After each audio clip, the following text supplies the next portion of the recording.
Hey, great Monday, everybody. How's my family doing? My transplant warriors, future warriors. I am so glad to see you guys. I am so happy to be back in this house. Oh my God. Welcome back to Bella's Hope for Healing. And I have missed you guys. I have. I get inboxes about, girl, where are you? Where have you been? What are you doing? Are you okay? And I do appreciate that. I appreciate you guys checking up on me. I really do. And so I was on what I like to call my hiatus. Sometimes we all need a break. I needed a break. I wanted to see my family, my kids, we all need some love. We all need to be up on our family because we know that's where our true love really comes from. So I got my feel on that and I am satisfied and I am happy to be back with you guys. Hey, I see everybody chiming in. What's up, Steve? Love you too. I see Candy Girl in the house. Oh my gosh, I see so many of you, some I haven't met. So, first of all, let's get started with our preliminaries. Guys, I am here. We are all here in the Urban Health Outreach Media family for you guys. We are here to get living donors for those who it's not looking good. Being on that list, we know the list is a long time. This is about spreading awareness. We're a support group. We pride ourselves on every aspect of organ donation, and I know that I love what I do, and I know my team loves what they do too. I get sometimes asked about payment. I don't get paid for this. I love this. I love trying to help people through what I've been through. And I am just so grateful for the gift of life that I have, 16 and a half years strong, almost 17 in March of next year. And so I got to show this love. I got to reverse this love back to those who need it. And I am just so honored to be able to do that. So please smash that like button, hit the subscribe channel. For those of you watching from YouTube, welcome to you guys. Sharing is caring. So we know what to do. We come here every week. I know you guys to check all the shows out. So yeah, please do that. Happy birthday to anyone whose birthday is today or who had a birthday last week. So I'm working on some new things with the show. I'm back in full effect. And I got some good stuff coming your way, So, speaking of which, it's going to take us into our guest tonight, who was diagnosed with lupus in 2004. And in 2017, she was then diagnosed with kidney disease. The lupus took her into the kidney disease. And guys, we see a lot of this now where, unfortunately, other illnesses that we may be dealing with will oftentimes lead us into kidney disease, which just goes to show how precious our kidneys are. But it caused an attack, her immune system to start to be attacked, and the kidneys became inflamed. Some of the symptoms, I want to share a little bit of that because what's interesting about them is these symptoms, even with lupus, are very similar to symptoms relating to potential kidney disease, such as severe edema, which is swelling of the extremities, feet. Many people get it really bad. Your hands, just, all over your body. You unfortunately have a backup of fluid because of the fact that the kidneys aren't functioning properly. Blood pressures get elevated, sometimes blood in the urine, and definitely what medically they call frothy urine, but urine that bubbles after you release it. So a lot of these things you can watch for yourself from home. I think it's wise to do that. Even if you're not a renal patient, I think it's a good idea to really watch your urine output. That's why I stopped using. I'm sure you guys are familiar with the little deodorizers for the commode that with the colors, because you can't see what your urine, how your urine is really looking. So that's just me. I chose to not utilize those anymore. But as it turns out, my guest is now in critical need of a kidney. She needs that life-saving organ, guys, and we want to get it for her. She's such a beautiful person. Um, and all donors are welcome, as you know, in the world of donation. It's not as strict as it used to be. Hers can come from a potential donor that's either a type B or O positive or negative. And that's one great thing about that precious O donor. They can donate to anyone. That's a beautiful thing. My godson, who's my living donor, is an O. But the flip side to that coin is if a patient who is an O donor, and God forbid they ever need an organ, they can only receive one from an O. So that kind of makes their, windows, their circle a little smaller. But yeah, she's looking for that. And, we're going to try our best to get that for her. So please, when I bring her out, let's show her some love, and she's going to come out and share her journey with us. So please welcome my guest, Jules Aronson, and let's give her a big hand. Hey. Hey, Jules. How are you? Everybody. Good. Thank you so much for joining. Thank you. Thank you. Of It's course. so nice to meet you. It's so nice to meet you too. And thank you for that wonderful introduction. That was great. You really covered very much of my journey really up until now. That was wonderful. That was great. Yeah. And yeah, I'm so happy to be here and to speak with all of y'all because, as Bella was talking about, well, I am in very desperate need of a kidney for myself, sharing my journey and helping others to, get connected with kidneys and donors is really my passion. And it's just, for all of us in the kidney family, it's just so important that we all support one another and we're here for one another. And we really just try to help because we all just want to see everybody else succeed. It's not just about one person. It's not just about me. It's about all of you and everyone together. So I must already loving your aura of positivity. I love it. So I thank you for saying I touched on some key points of how your situation started, but what I'd really like for you to do is to go into it in more detail and just kind of start by sharing with us just how your health journey began, like starting with your lupus and just how that led into your issue with your kidneys. Right. Of course. One thing that you said that was quite interesting, and as I do dialysis 3 times a week in a clinic, and I can't speak to everybody there because you're far away. We're all wearing masks.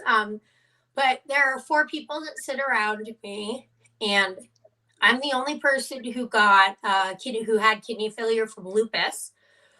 But there's one person who had polycystic kidney disease, and the other 2 have kidney failure, renal failure from diabetes. So it really is so very true that many different things can cause problems with your kidneys, and you'd never expect it. And it's an organ that is just so far overlooked, even in my health journey. Because as you said, I was diagnosed with lupus in 2004 as a child. I had just turned 14. It was quite scary, but also at the same time, I had a really wonderful doctor. I got quite lucky and was diagnosed very quickly. Most of my friends or friends that have had lupus have gotten diagnosed. It takes an average about 7 years. So throughout that journey, I was in high school and college and managed to have a somewhat normal life until I started to notice that I was spilling protein into my urine. Mm-hmm. My rheumatologist saw that. That can be a telltale sign that Yeah. there's something wrong with your kidneys. Please, if that's going on with you, go seek the help of a nephrologist, which is a kidney doctor. I did not at that time because my doctor didn't believe that it was severe enough to do anything about it. I'm just going to take a sip of water. Sure.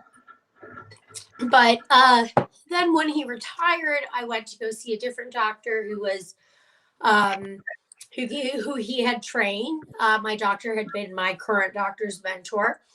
And she said to me, I don't really like the look of this protein in your urine. Let's get it checked out. So we did. And she said, this is really sticky news to tell you, but you have lupus nephritis, which means that my lupus had decided it was going to round on my kidneys.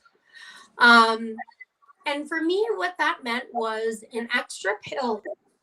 I mean, I had a kidney biopsy, and for anyone out there who's afraid of that, because it sounds really scary, I've had about 6 of them at this point, and don't be afraid. It's a little bit of pressure, and it's not so scary. I always psyched myself out so badly, and don't do it.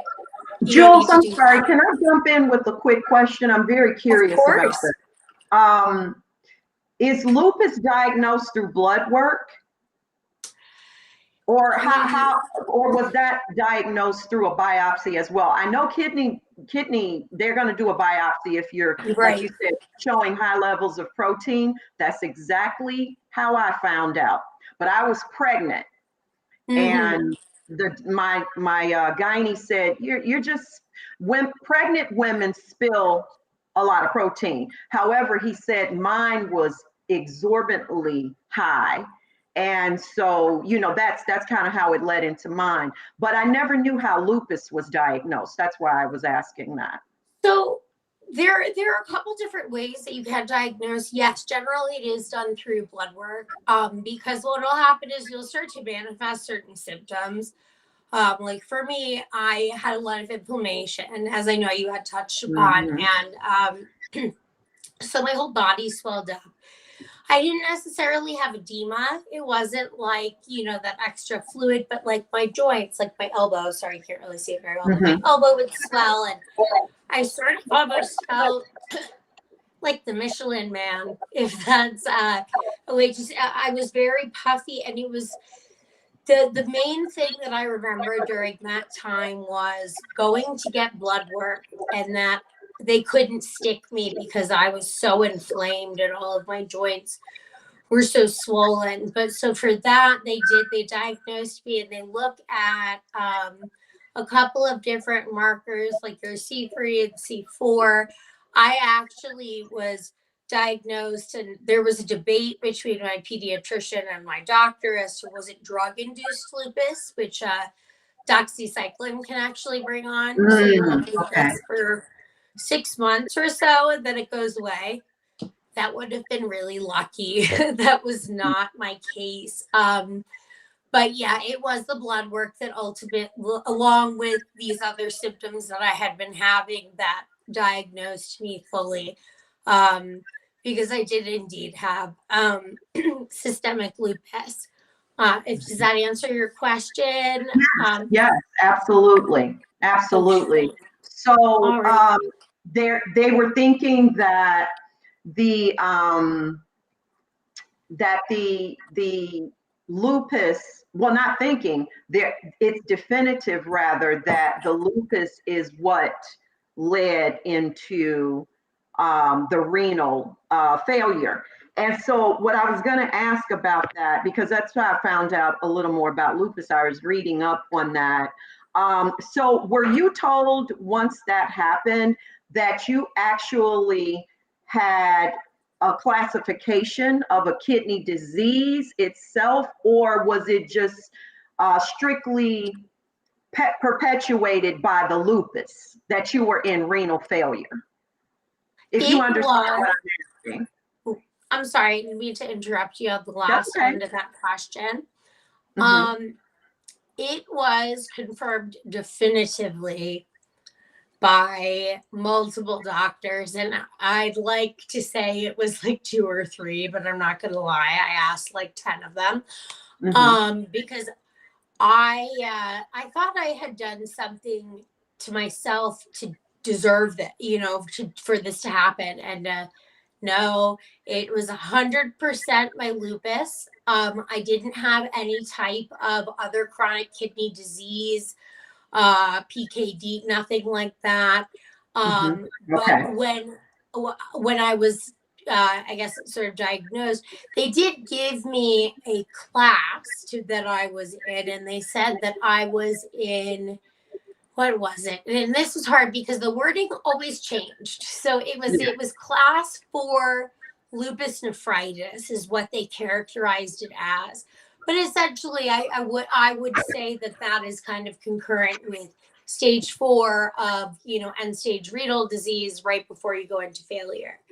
Because I then they put me on mycophenolic acid, and I was on that, and that was really just the pill that sort of, managed my lupus nephritis. But I would Mycophenolate. always, I'm sorry. You said Michael. I'm sorry. You said mycophenolate. Yep, it was. Yeah, that's Cellcept. I'm on that. Yep, That's an immunosuppressant. yep. Yeah, It is mycophenolate is the Cellcept. generic version. I Mm-hmm. heard that it Yep. helps with lupus. This one is because I was on Cellcept in high school for lupus. This one is the enteric version of Mm-hmm. Cellcept. So it breaks down not in your tummy, but in your intestinal tract. Because Cellcept used to give me really bad nausea. And this one gives you other stomach side effects, but not from the other way. And then I'll leave it at that. But yeah, so I was on that, and then really, I didn't really know how sick I was until my kidneys actually failed.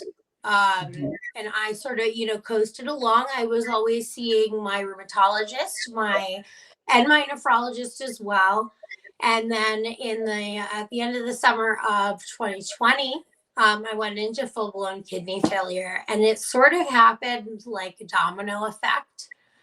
Mm-hmm. I would say, because it was one thing after the other, and then whoosh, there you are. I actually, so I ride horses. It's one of my passions. It was my career before I got sick. Mm-hmm. And I had actually been at a horse show and was competing on Sunday, and then on Monday morning, I got a phone call from my nephrologist that basically said, this is not her exact words, but like, how are you still alive right now? Like your creatinine levels Wow. are, yeah, my creatinine levels were almost to 9. And So, were you experiencing any type of symptoms that you weren't originally having in relation to lupus? You know what I mean? so Anything start happening that wasn't happening before? so to answer that question, yes and no. Okay. Because over time I was developing new symptoms that were indicative of kidney problems. However, because when they first started to happen, when I like brought things up to my doctor or XYZ, it kind of wasn't I guess a big enough deal. But then I started to notice things, and things actually that you spoke about in your introduction. I I had edema in Mm-hmm. one little spot on my foot, but if you could see my feet, and no, I'm not going to show you guys, but if you could, they're really, really I have really bony feet. You can see my veins, you can see all of my bones, and that's how I know if I'm fluid overloaded. I couldn't see the bones on my feet, and there was a little spot on my heel that was like puffy. I remember I was like, one day I was touching it, and it would just go like, so it was edema, and I kind of was like, oh, that's strange. And the frothy urine, I had been Mhm. noticing that for almost 2 years, and it was really bad during that time. I Mhm. remember I was at I live in Colorado, so I was out at the horse park. It was in September, and I went to the bathroom, and there's a saying, I could pee like a racehorse, and I'm sitting there Russian thinking to racehorse. myself, like, what the heck is going on here, Yeah. But so those were indicators. However, I was showing horses, I was jumping courses, I was going around, and I can't say I felt wonderful, but I was okay. And nowhere near as bad as my doctor described how I should be with the levels that I was at. So when I got that call, I was immediately rushed to the hospital. I was taken straight back. I didn't even go to admitting. I was in the ER, not in the ER, excuse me, the OR operating room Mhm. Mhm. about 20 minutes later, because I live 2 minutes down the road from the hospital. And for them to place a CBC here. It was a Hickman's line to do immediate dialysis. And from then, that was the day my life changed forever. I just Wow. remember being, yeah, it was very fast. They sort of explained to me like, okay, we're gonna put this in here. It's connected to your heart, so we can do dialysis for you immediately. We're gonna try and get you started tonight if we can get you, if we can get a chair Mm. for you. If not, it'll be tomorrow. And I remember I just didn't say much because I didn't really know what to say. It was a lot of information that they throw at you. Yeah. And Yeah. yeah. And then, And it's scary because, first of all, if you're a person that has never experienced that any type of sickness like that, other than the flu or, a few little, like bacterial infections here and there, right, something like that, being bum rushed, as I call it, with that much going on, it's very difficult to process. So, guys, just for those who maybe in the waiting phase or maybe just getting diagnosed, there is nothing at all wrong with saying, whoa, pump the brakes a minute, because even with an urgency, I'm not saying go against what the doctors are saying, but I feel, it definitely is wise to have a clear understanding with what is going on or about to go on. I think that's really important. Like Jules said, she got a few opinions on certain things, and I'm kind of like that. Let me process this first and do some research. I mean, not in a case like an emergency, but if it's something else, they say, well, down the line, we may need to talk about this for another month or two or whatever. It's just really wise to do that. So what I'd like to ask you, Jules, is after all of that, and thanks, guys. I see a lot of the comments come in. Welcome back. Hey, Debbie, dear. Thank you. Thank you all for that. I see David Pollock's been commenting a lot about, some of the things that was going on with him. I'm curious as to know because, a lot of times certain things are genetic. Did anyone, it's a kind of like a two-part question. Did anyone in your family, hey, Candy, did anyone in your family have lupus or renal disease? And the other part to that question is, were any of your family members tested to be donors? okay, so for that two-parter, I'll start with your first part with as to where it came from. Not a single person in my family, in my paternal family or maternal family, has any type of kidney problems, cancer runs rampant in my family history, but nothing having to do with kidneys whatsoever. This I got this from a genetic mutation. Okay. Because I was tested and we did figure that out. And I really did it because I didn't want either one of my parents to be beating themselves up because they felt as though, it had been their fault. It was not. It was a fluke of nature, I guess. And then as far as family members, sadly, no, I didn't have any family members who, like close family members who offered to get tested for a variety of different reasons. A lot of them, well, some of them were too young, for first of all. Some of them were above the age cutoff for me, and some had their own health problems. And some also just didn't want to do it. And that's something that's very important for people to know, that an organ, deciding to donate an organ, it's your prerogative, it's your right, it's your body. So you can always say no, and you don't even have to have a reason why. But I do have a distant cousin who, this is actually a pretty beautiful story, but I haven't seen her in 20 years. The last time I saw her actually was on September 10th, 2001, when we went to New York City, because I used to live right there. We went to the World Trade Center on the observation deck. Last time I saw her, and she reached out to me about 3-4 months ago, and I know that she was becoming a doctor. She lives out in the Pacific Northwest. I think she's in Seattle now. And she's actually a childhood nephrologist, and she does dialysis for kids, which to anyone out there, if you're a parent of a child who's going through that, wow, I admire you so much. And if you're a child who goes through that, I admire you even more, because it's really, really a difficult process. And I can only imagine. But yeah, so that's my cousin Zena, and she actually is going to come out here to get tested.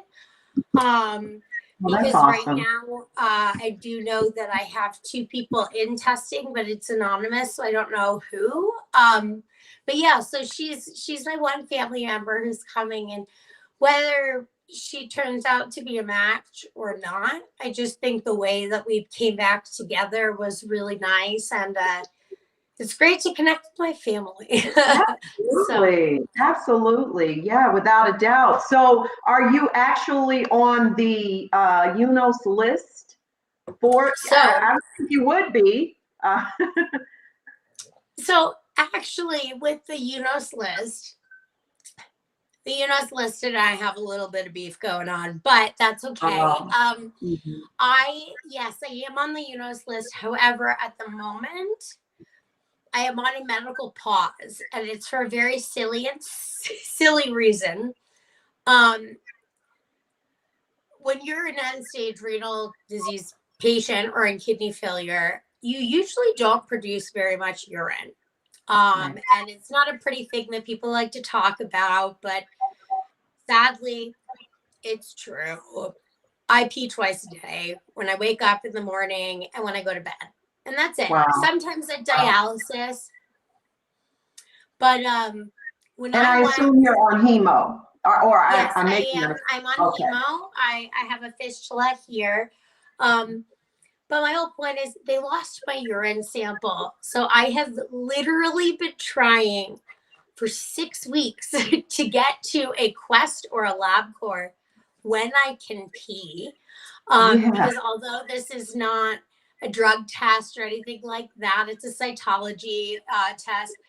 They need you to pee there. And I'm like, I don't have any gas in the tank right now. So, And before that, for me to get listed, it was quite a process because I had to be on a hold. I had two pulmonary embolisms plus January. Oh, wow. Yeah. Did that perpetuate, what did they feel the cause of the embolisms were from? Uh, well, I know what it was, and Oh, it was my fault. But to be fair, it happened while I was sleeping. So I like to say I didn't consciously do it. I somehow ripped my catheter out of my geez. chest in my sleep. I didn't Yow. feel anything, and there was no blood. So I remember looking down at it and going like, and I touched it, and then I realized what it was. And they put one back in, but they put it in a different spot. It had come out sort of closer towards here, and then it came out around here. And that's where the clot came from. Because I did that on Monday, and I was in the hospital on Friday with that clot, or with those clots, because it was one clot and it broke into three pieces, which is extra scary. Yeah. But yeah, so they had me on a hold after that for 6 months, and then they wanted me to get a whole bunch of testing after that to make sure that I didn't have any clotting factors, because certain people that have lupus can have a clotting factor that makes it so that they are more prone to blood clots. Luckily, I do not have that, because it would just be, another topping on top of the ice cream sundae of chronic diseases. But Mhm. so yeah, that was how that happened there for the clot. And then I had to wait that extra time. And so right around like the beginning of September was when I could have been, fully done. But now we're just working on that urine sample. So I have Yeah. been on the list for about 2.5, 3 months now. But I'm still on that pause because of that silly sample there. Yeah. That's and that seems like what could have been a really scary moment with regard to the catheter. I know Steve said that that's usually the case with the cath. Oh yeah. That it can come out and oftentimes while people are sleeping, um, and just thank God, you were aware of it, you became aware of it. Interesting too that it didn't bleed. My brother had a cath and that happened with him, and he did some Yeah. bleeding. So I guess it can vary, from person to person. So, what I wanted to ask, with regard to, you just got on the donors list. Um, you seem to be doing pretty well where it doesn't seem like there's really an urgency, right away in the status that you're in with regard to your renal function. Do you still evidently, or do you still have some renal function, going on? Are both your kidneys, they say, shot, or you know where I'm going with that? Oh yeah. Oh yeah. So I will fully admit right now, one of the things that I am so good at because of lupus is faking it until I make it. And that's a horrible thing. Like, it's not a horrible thing to say. It's actually sometimes a great skill, not necessarily the best coping mechanism. And so a lot of times, like online, I'm still the same person online as I am offline, and everything. And I'm always happy and bubbly, but I tend to put a more positive spin on things when they're not really so Mhm. positive. For me, my GFR, which for anybody watching, it's that's the percentage of how well your kidneys are working in a non-scientifically, way to explain it, excuse me, my GFR right now is 2%. Um, Mm-hmm. so both of my kidneys are shot, just completely Mm-hmm. dead. And because of that, I wonder why I do still produce any urine at all. But I've been questioning why my body does certain things for the past 18 years. So I Yeah, don't really care to explain why it does what it does. It just does what it wants. that's what it does, Um, right? but yeah, no, I don't have really any kidney function at all. Sometimes I wonder if the reason why I urinate at dialysis is because I'm on the machine. Um, but also, as we know, or as many kidney patients know, and other people should know, when you're on dialysis, it's only doing 15% of the work of what your kidneys normally do. And I know some of you guys probably think I said 50, but no, I said 15, 1 5. And that really does just go to show you like how much your kidneys can do, even when they're not at fully functional power. That's why you only need one, and you can come back from Exactly. where. Yeah, yeah. And it shows me personally, what God can do. You Right. know, I know I just recently had the test. My nephrologist wanted to check my native kidneys to kind of see where they're at. And I Hmm. said, oh, I can tell you 9 out of 10 what Yeah, time right, that like. is. And he said, I know, well, we want to just check them, and see. And I said, oh, I am willing to bet 9 out of 10 that they have totally atrophied because of the type of disease I have, which is FSGS. And I'm sure they're destroyed because I was diagnosed in 1994, you Right. know. And so when they came back, he said, well, of course you were right, Dr. Langston. And but I just wanted to, check to make sure. We still have to do that. They do that periodically. So I couldn't do anything but sit there and again, praise God, just the fact that knowing that I am literally alive because of this transplanted kidney, because you Yeah. cannot survive without them. You know what I mean?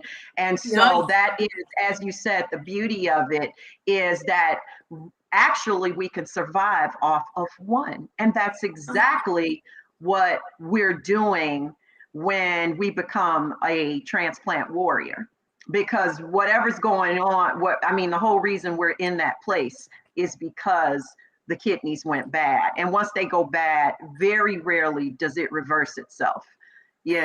So what I want to do is read some of these comments. People have been saying some stuff, and let's see. Uh, so Michelle Colbert said, in my opinion, hey, Jared, I'm sorry. Can you does that come back what Michelle Colbert said? Shout out to my producer, Jared, behind the scenes doing his thing with all these comments and questions and stuff.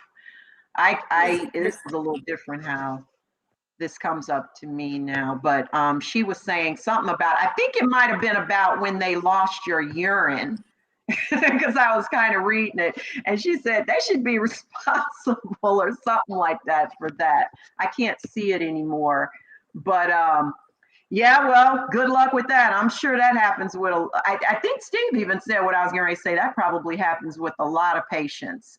And I remember seeing a movie once, speaking of pee, and the guy was sick and in the hospital, and he had just made a cup of pee. That was a lethal weapon.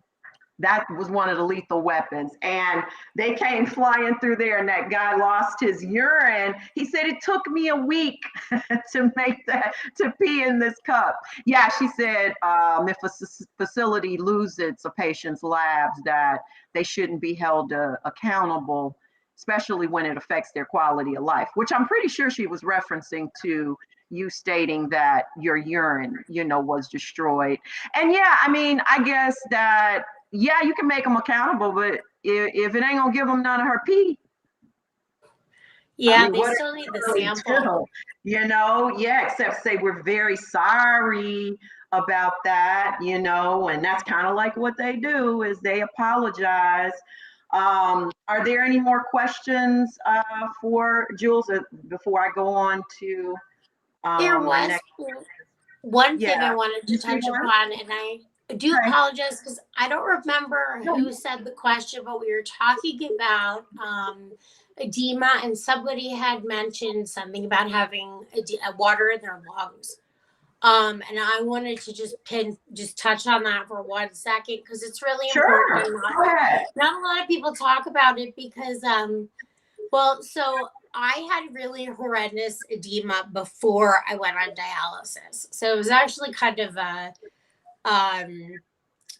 was gonna say a little mean for me because I looked like a sumo wrestler. I had it all over my face. I could barely even open up my eyes. And I finally got all of the water off of me myself by, putting my legs up. And then they were like, I saw my feet again and they like, oh yeah, now you're going to start dialysis. But one of the things that I noticed when I'm fluid overloaded is that I too get water in my lungs, which is why it's so important to stay and stick with, if you're on hemo, your fluid restrictions, which is sadly 1 liter a day. And where I live, it's very dry. So it's hard to do that, but you have to because otherwise you can get fluid overloaded and that water in your lungs is Mm-hmm. so uncomfortable and will really affect your quality of life in a negative way. And I did have that. And sometimes I do have that and I'll notice like, oh, okay, I really need to watch my fluids today Yeah. because it can go into those lungs and it can really severely affect you. So that is something just to be aware of and to watch out that edema won't just make you puffy on the outside, it can fill you up in here too. So, Yeah. Wow. Yeah, David, that's really interesting. He's been commenting a lot. Thanks a lot, Dave, for all your input. He was saying a demon happened in yeah, his chest and but he never got it in his legs. He said he literally had 20 pounds of fluid. Oh my God. Just the yeah, sound of that makes it feel like bricks, on my chest. Wow, yeah, yeah, that's what I was going to say, Steve. It seemed like that would cause some type of respiratory distress. And so I would think that that's definitely some type of emergency situation where they have to try to pull that fluid off of you because yeah. that's very, very dangerous. Um, They can. can urine be taken manually? I'm sure you did feel it, David. Can it be taken manually? Mm, I don't know. I don't know the answer to that Yeah, either, Michelle, I, actually, because I've been asking myself the same question. And I actually emailed my transplant team yesterday. So hopefully today I'll look at my email and I will have an well, answer to I that would think with because, a Foley, maybe. I don't know, Steve. Yeah, yeah, because Steve just said, yeah. I mean, just like when you go in the hospital, if you go in for something, or even like with the transplant, they inserted right, I'm sure during when I was asleep, a catheter, a Foley cath, or, everybody right. calls something to say Foley. So yeah, Mickey, that's pulling extracting urine from you manually with a Foley. I hate those, by the way. And I'm sure the Yeah, men they're hate so them. big. Chime in, guys. I know men said, oh my God, I bet they don't like those. And yeah, urinary tract catheter, right. So they can do that. However, I don't think that's something they would be willing to do for just a urine sample. It's just Right. too extreme, in my opinion, just unless Yeah. you couldn't at all do anything ever. And, that wouldn't be good. But Yes, I'm sure it's very painful. It's painful for females, and I've always heard it's very painful for men. And there's usually always a greater risk of UTIs with them, infections. So I wouldn't want one if I absolutely did not have to get one. Yeah, painful memories. Yeah. So, but so with what? Um, you're on dialysis and you're doing pretty well with that. And it seems as though you're doing pretty well with that. What's your day like now? What's an average day like for you? Because I So, think you said you can't ride anymore, of course, which I wouldn't advise you to. Your well, horse riding. so my average days, and as I said, when I was sort of starting out with my answer to the other half of the question, I said I'm really good at faking it till I make it. Um, I can say that dialysis has not really been going well for me lately. I work with like mindset coaching, and I try very hard to go into it always with a very positive mindset. But lately, I've just been cramping a lot and have been having, some problems with that. So it's been a little difficult, but I actually have been riding again, which I know most Mm, people are like, "Oh my goodness, why would you get on a horse?" But that's my passion. It's what I've done my whole life, and without that being in my life, I don't feel like I'm living.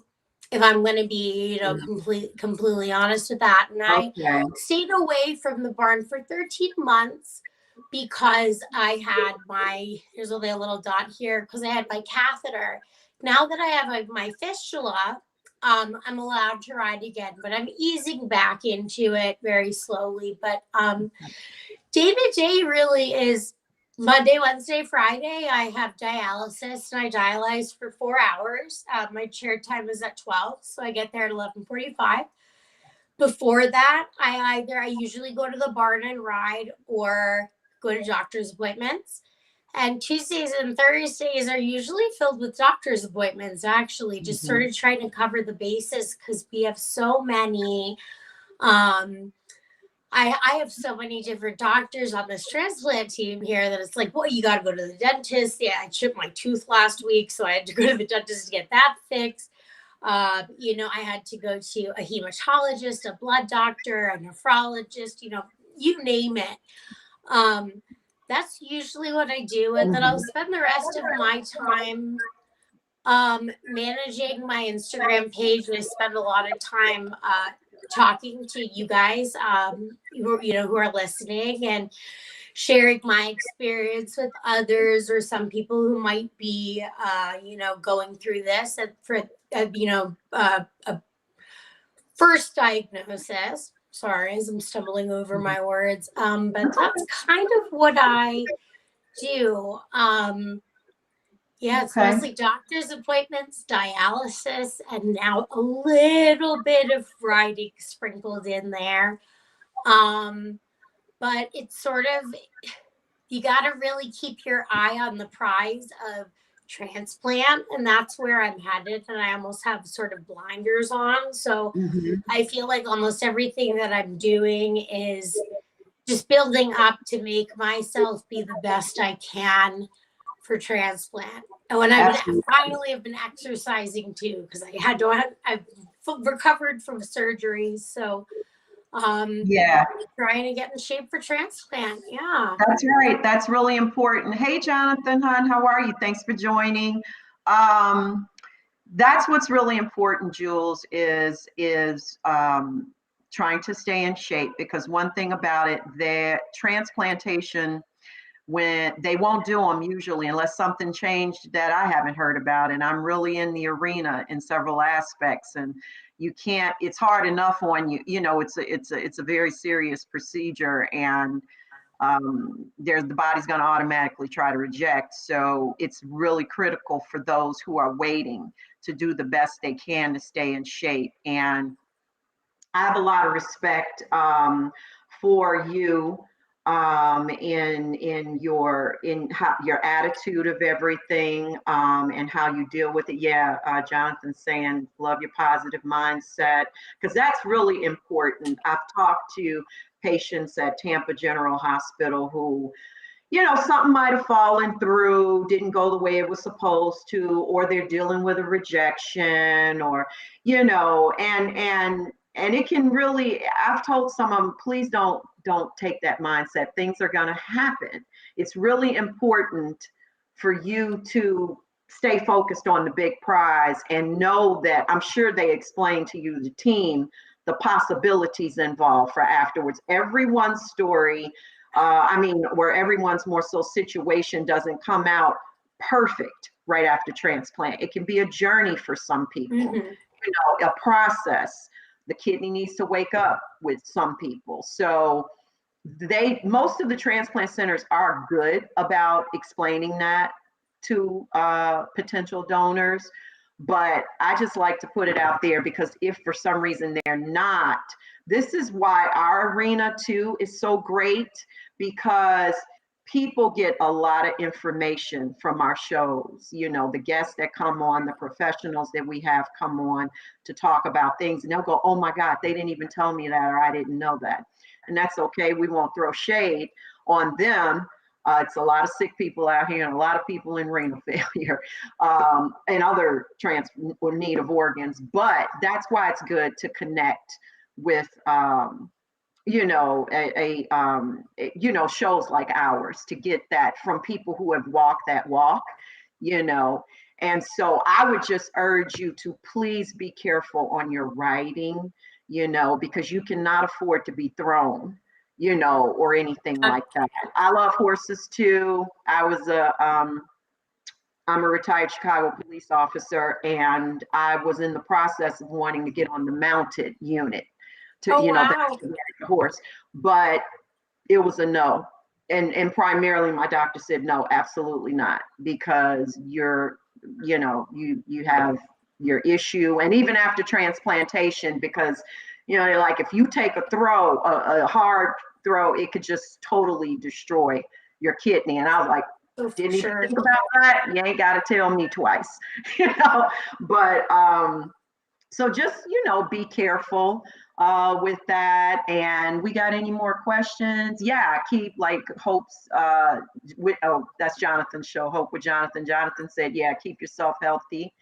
So true. Yeah, thank you. Thanks, Jared. That's so sweet. Thank you. And I Mhm. just wanted to say one last thing. Yeah. I got one more question. Just one more for you, but please do go ahead. Sure. Yeah. No, I was just gonna say, to everybody watching, this journey, it's as Bella said, is different for everyone. It could just fall right into place for you, or everything that can go wrong might go wrong. And for me, that was literally how it happened. And it was like, okay, we're going to start using your fistula in April, and you'll have your PICC line out at this time. And my line didn't come out until October. And it was a series of, it'll be this, and then getting knocked down. And I try to think of things in terms of, this might be a little bit of a deep cut, but I'm sure everybody knows this song. The Chumbawamba song, I get knocked down, but I get up again. It's called Tub Thumping, I think. But it really is true. You get knocked down and you get up again. And you're never going to keep me down. Those are the lyrics of the song. And that's right. It really, and Jonathan, I know he had written in there that it'll fall into place when you least expect it. And it hasn't happened for me yet, but I've seen it happen to probably about 8 or 9 people since I started this journey. And all of their stories just really fell into place. And it's magical and amazing to see. And you can't see it when you're in it. You can only really see it when you're out of it, and you can see the big picture. So I thought that was that's awesome. And normally that's always one of my questions for my guests is what would be the best advice you could give those that are watching and waiting, or your best philosophy? But you've been doing that throughout my entire show for the last hour. So I don't need you to do that. So my last thing I'm going to put out there is it's going to be for you to do a little bit of role playing. Okay. 2 minutes of fame, you know. So if I were to say, because guys, as we know, um, Jules is looking for a living donor, and we want to help her every way we can. So as Jared has been putting out here through the chat the whole time, please share this page. For those, sometimes people are watching that never comment, and that's okay. But we never know. It could be that one special person on here that wants to give an anonymous kidney. I have seen those happen many times since I've been in the transplant world, and it's just such a beautiful thing. But that's biblical too. Sometimes God doesn't want you to, show off what you're doing, and that's when the biggest blessings come, in my opinion. But if I told you I was going to let you do a 2-minute commercial for your own plea for a living donor, I want you to do that and say what you would say. As in other words, pitch yourself. It's a pitch for you getting an organ. What would you say to everyone? Okay. Well, before I do that, my question for you Mm-hmm. is it a pitch as to why I should get a living organ versus a dead organ, or just a pitch for myself as to why I'd like to have a transplant? It's the I latter. think I think, in my humble opinion, it's good to incorporate a little bit of both. You're telling, just what you said. Why you think you're, if that's what you want to say, you feel that you would. I'll just go on and use the word deserving. I think most people are, but you say what you want. This is your show for the next 2 minutes. Okay. All right. Ooh, the pressure's on. All right. Don't feel like that. Let, It's just whatever's in your heart about that. all right. Well, if I were to have my commercial, I would say, hi, everyone. My name's Jules, or Julia Aronson, and I'm here today because I am 31 years old and I live a very active lifestyle. I work with horses, and my life is upended by lupus and kidney failure. And sadly, I can't live my life the way that I used to anymore. I'm currently on dialysis 3 times a week and am attached to a chair. And if you knew me before, I am very free spirited. I flew by the seat of my pants, and I don't have currently anyone who will donate to me. So I am really looking to people like you to help me get my life back on track by donating an organ. And with this organ as a kidney, because you only need one kidney to live. And if you have a living donor, your chances of having that organ stay within you and give you that second chance of life, which I so desperately need, is greater than if you have a deceased organ. And there are right now 80% of people who are waiting on the UNOS list are in need of a kidney. So it really is an important thing to be a donor and to help people, whether you do it for somebody that you know or anonymously. So yeah, I really can't stress enough how wonderful it is, living donation. And for me, um, getting an organ from a living donor will save my life and get it back. I'm only 31 years old and I'm not married. I would really like to have a family, and a kidney would really give me a chance at that, and many, many others like me. So if you're willing, please head over to registerme.org or head over to julesneedsaKidney.com and sign up to be an organ donor, whether it's mine or you'd like to help somebody else. Thanks for listening. How was that for a commercial? That's perfect. You did awesome. That is, I think it's wonderful. I think it's beautiful. I was touched by it. I know the audience is touched by it. Michelle said, thanks, Julia, for being transparent. You're so upbeat. Anyone that's listened to you this last hour can tell that you are the girl that is going to make lemonade from lemons. You're not going to even, you're not going to waste any time being happy. And I think the only thing I would have added to that, in my opinion, is I can tell that you're the kind of person, when you do get that life-saving organ, however God chooses to bring it to you, you're going to also want to give back to the community, to the transplant community, to those in need. I can definitely, I feel it in my heart. I see it. And that's the key. When we get that gift, that it's not just still, okay, I'm back to my life, it's all about me, because that's not how it should work. People do what they want to do, but I think you're more blessed. A person is more blessed who's gone what we've gone through, when we don't focus on ourselves, and that God, maybe he put us in that wonderful place to be able to give back, to do the things that, we're doing, I'm doing, Steve's doing, Jared, all our people, Jonathan, Jim Myers. I mean, we got some great people out here trying to keep this going and trying to get this word out. And it's not always received in the multitude that we would like, because sometimes people don't really grasp something until it's sitting at their dinner table. And that's the unfortunate part. However, even if we can touch the souls of a few people out here, the angels are rejoicing. So I always leave each of my guests with the scripture that I pray about earlier in the day, that's on my heart after I research that person.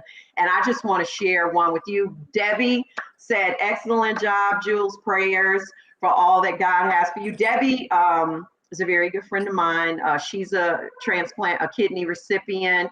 As well as her husband's a heart recipient. Debbie was a retired nurse at Tampa General. We were partners at Tampa General. So she's been there, done that. She does the same thing with getting the word out. But anyway, I chose Joshua 1:9 for you. Okay. Which says, have I not commanded you to be strong and courageous, which you are. Don't be afraid. And don't be discouraged, for the Lord your God, my God, our God, is going to be with you everywhere you go, Jules, everywhere. So I thank you for your heart. I thank you for, your spirit, and just keep doing what you're doing. You're going to get there one way or the other. You're going to get that living donor, or a deceased donor is going to come through for you, but you're going to get transplanted, girl. You will be one of the warriors sitting here for this show. So thanks everyone so much. Again, please hit that share button. We thank our guest, Jules, for joining us with such a heartfelt story. And I love you, girl. Welcome to our family. Thank you so much. This was really, really wonderful. And actually, one thing that I just wanted to say, and that's it, that I didn't say during my commercial that you hit on. I thought that kidney failure at first was the worst thing that ever happened to me. And I can't say it was the best thing, clearly, but it humbled me. It made me more grateful for things. And after I get my transplant, my plan is to start a nonprofit. So really, when you were saying that, I'm sitting there thinking, is she reading my mind? What's going on here? But I just really want to give back to all of y'all. So yeah, thank you so Yeah, much for having me on the show. This is great. absolutely. And it changed me too in a lot of ways, Jules. It does. Yeah. That's how it's supposed to be. God changes Mhm. us from the inside out, and He does that for a reason, and He puts us there to help others. And so Mhm. I'm just so grateful for your story, for you, and how you have really turned, again, made lemonade out of it, girl. And so be blessed. We will keep in touch, and we look forward to a success story to hear from you coming back as a new recipient, a new kidney warrior. Yep, can't wait. All right. You have a great night, and God bless you. You too. You too. Bye, Bye bye. everybody. Wow, that was awesome. She is just such a sweet and humble spirit, and I just believe I do. I know she's gonna get that kidney, and she's, whether or not it will be through living or deceased donor, it doesn't matter. I'm truly trusting that she's going to have it. And I just want to again thank you guys for joining. Thank you for so much wonderful input and comments. It means a lot, and it keeps me mindful that we're connected in this show, which means a lot to all of us. And so I just want to say to you guys to continue to be blessed, continue to be safe, continue to do for you. Take that time to digress from the busyness of your life, whether or not you're waiting on a transplant or you're already transplanted. We have to take care of ourselves mentally just as well as physically. In fact, mental is more critical, in my opinion, than physical, because our bad mental health can affect your body. So that's why it's so important to kind of push away sometimes, regroup, do some meditating. That's why I do this periodically for myself, because we're all a work in progress. None of us are that strong. So be sure to stay healthy. Be sure to, again, share the show and come on in Urban Health Media family. We got a lot of shows to just provide the needs of everybody. Questions, comments, and we will keep them coming, family. So thank you again, and I wish you all a wonderful and peaceful night. I love you. Jesus loves you, and don't you forget it. See you later. See you next time. Bye.